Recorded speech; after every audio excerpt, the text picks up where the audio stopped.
Bonjour mesdames et messieurs, bienvenue sur ma chaîne YouTube Info. Aujourd'hui on va parler sur la maladie d'Addison. La maladie d'Addison, ça veut dire l'insuffisance surrénalienne chronique. L'insuffisance surrénalienne chronique, cela veut dire aussi qu'il y a un déficit de sécrétion des hormones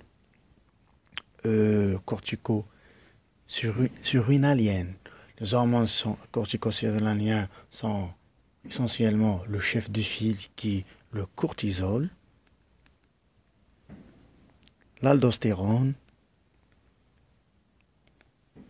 et les androgènes. Voilà.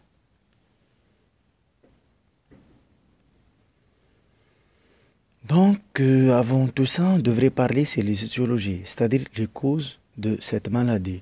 En général, c'est plus fréquemment, surtout dans les pieds développés, c'est la rétraction corticale auto-immune. La rétraction corticale auto-immune. Et cette cause est essentiellement due à la présence des anticorps anti-21 alpha hydroxylase. Voilà. Donc, la deuxième cause la plus fréquente, c'est la tuberculose qui touche la surrénale. Deuxième cause, tuberculose. Et après, il y a différentes causes comme les maladies du système sarcoïdose. Il y a aussi la prise médicamenteuse des anticoagulants. Il y a aussi les athérome, c'est-à-dire athérosclérose, question au niveau des artères, on va dire rhénales ou bien surrénaliennes. Et, et concernant les causes centrales, parce que quand on parle sur une maladie d'Addison, ça veut dire une cause périphérique. Mais quand on parle une insuffisance chronique, donc cela veut dire maladie d'Addison, et aussi une cause centrale, ça veut dire insuffisance corticotrope. Dans l'insuffisance corticotrope, il y a un déficit de sécrétion de l'ACTH, et donc par la suite un déficit de sécrétion des hormones corticosurrénaliennes. Mais il faut savoir que quand il y a ça veut dire, une insuffisance corticotrope, beaucoup plus c'est l'utilisation des corticoïdes à long cours qui va favoriser, c'est-à-dire inhibition par un feedback négatif de la sécrétion de la CTH et donc par la suite on aura un problème c'est-à-dire au niveau de l'hypophyse pour c'est-à-dire reprendre la sécrétion de la CTH. Et voilà. Et donc, pour ne pas trop vous encombrer, on va parler sur les causes périphériques, comme on a déjà dit, auto-immune beaucoup plus, et tuberculose. Et dans ce cas-là, la CTH est trop élevée dans le sang, mais par contre, les hormones corticosurrénaliennes qui sont l'aldostérone, cortisol et les androgènes sont abaissées. Et donc, il faut savoir que la CTH a une fonction, c'est-à-dire stimuler la sécrétion de ces hormones, mais quand il y a un problème au niveau de la glande, donc on aura un déficit. Mais aussi va stimuler la sécrétion, bien l'activation des cellules mélanocytaires, et donc par la suite augmentation de la sécrétion de la mélanine et donc une mélanodermie. Mélanodermie, c'est cette coloration noirâtre au niveau surtout des ondes pigmentées comme les aréoles et les ondes de flexion comme les coudes et les cicatrices comme par exemple les plaies ou bien les cicatrices chirurgicales. Mais quand il y a une cause centrale, on n'aura pas la mélanodermie parce que pas d'ACTH. Et voilà. Donc, concernant la clinique, on va dire que au cours de la clinique, il y a beaucoup plus l'asthénie, c'est-à-dire patient qui est toujours faible. Donc, on va dire, c'est un signe très important. Et surtout, va spirale. Ça veut dire au cours de la nuit, parce que physiologiquement, le taux de cortisol et des hormones corticosurrénaliennes sont augmentés le matin et sont diminués le soir. Et donc, le soir, en plus d'insuffisance, on aura l'asthénie. Deuxièmement, il y a l'amaigrissement parce qu'il y a la perte hydrosodée, parce qu'il n'y a pas d'aldostérone, donc pas de rétention d'eau. Il y a aussi le cortisol qui a une action aussi comme l'aldostérone au niveau du rein. Il y a pas aussi pas de nucléoglycogénèse et donc pas du glucose. Ça veut dire des glycémies toujours faibles. Et ça, ceci explique, ça veut dire l'atrophie ou bien l'amaigrissement. Et aussi, on devrait parler sur les signes cardiovasculaires qui sont essentiellement l'hypotension orthostatique. Ça veut dire le patient, quand il change la position, par exemple, si la pression artérielle, quand il est, par exemple, assise ou bien allongé, par exemple, 13,8, il aura, quand il marche, par exemple, 9,5. C'est ça ce qu'on appelle l'hypotension artérielle orthostatique. Et il y a d'autres signes aussi qui sont des signes gynécologiques qu'on trouve chez la femme. C'est l'aménorrhée secondaire. Donc il faut savoir que l'insuffisance surrénalienne va provoquer l'aménorrhée secondaire. Donc on devrait penser ça chez une femme qui souffre d'aménorrhée secondaire. Ça veut dire la perte ou bien l'absence de cycle menstruel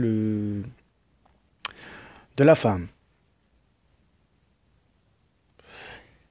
Et aussi, au cours de la clinique, on devrait rechercher les signes de gravité. Quand on parle de signes de gravité, ça veut dire l'insuffisance surrénalienne aiguë qui est caractérisée essentiellement par une hypotension artérielle, ça veut dire grave, et c'est-à-dire ça veut dire le pronostic vital mis en jeu.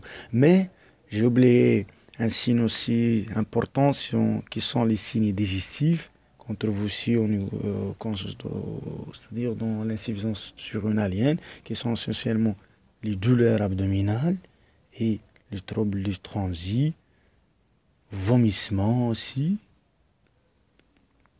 et des nausées. Parce que là aussi, il y a un trouble hydroélectrolytique qui est essentiellement dû au déficit en aldostérone. Mais il y a un point essentiel que vous devrez connaître, c'est au cours de l'insuffisance surrénalienne centrale, c'est-à-dire corticotrope. Dans ce cas-là, il faut savoir que l'aldostérone et les androgènes sont normales. On aura seulement un déficit en cortisol. Pourquoi? Eh bien, l'explication est très facile. Il faut savoir dans la physiologie des hormones corticosurrénales. Vous allez trouver ça dans ma chaîne, l'explication de cours. J'ai déjà dit que l'ACTH va essentiellement stimuler la sécrétion de cortisol. Mais l'aldostérone, surtout l'aldostérone, l'androgène, on ne peut pas parler, mais l'aldostérone plus précisément, parce que même la CTH peut sécréter les androgènes, mais la CTH il est contrôlé par le système rénine-angiotensine et la kaliémie. Quand il y a une hyperkaliémie, il y a la synthèse de l'aldostérone. Donc, quand on aura par exemple un problème central, donc pas d'ACTH, mais la glande surrénalienne est saine, donc la CTH joue pas un rôle essentiellement dans le déficit en aldostérone parce que toujours il est là tant que le système rénine-angiotensine est activé, tant qu'il y a la kaliémie, ça veut dire hyperkaliémie, et la glande va fonctionner dans ce sens normalement, mais on aura toujours un déficit en cortisol. Et donc le traitement, c'est très facile, c'est la substitution hormonale. On substitue le cortisol par l'hydrocortisone et on substitue l'aldostérone par la fludrocortisone. Et par la suite, on aura, ça veut dire, des résultats suffisants. Concernant aussi les examens complémentaires, on a le dosage statique, ça veut dire le dosage du cortisol qui est toujours bas. Et on a aussi des tests dynamiques qui sont essentiellement l'injection des analogues d'ACTH. Et ça pour savoir s'il y a un d'origine c'est-à-dire de la cause centrale ou bien périphérique. C'est le test au synactène, le synactène ordinaire. Qu'est-ce que ça veut dire synactène? Le synactène, c'est un ACTH synthétique. Dans ce cas, il est aussi négatif quand il y a cause périphérique et positif quand il y a une cause centrale. Je trouve que j'ai expliqué grosso modo la maladie sans rentrer dans le détail, mais je voulais aussi vous parler sur un syndrome très important, c'est le syndrome de Smith. Voilà, le syndrome de Smith, c'est un syndrome, voilà, syndrome de Smith, c'est comme ça, DTH.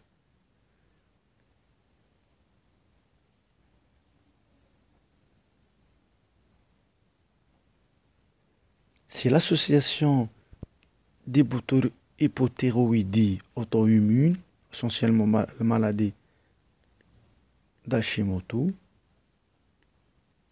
et insuffisance surrénalienne chronique. Et voilà, je viens de finir l'explication. J'espère que ce cours est important pour vous et si vous avez quelques difficultés à comprendre, vous n'avez pas saisi bien, vous pouvez me laisser un commentaire et n'oubliez pas d'être abonné dans ma chaîne et je vous remercie. Merci beaucoup pour votre attention. Ciao, ciao. Inch'Allah, on va se rencontrer dans un nouvel épisode.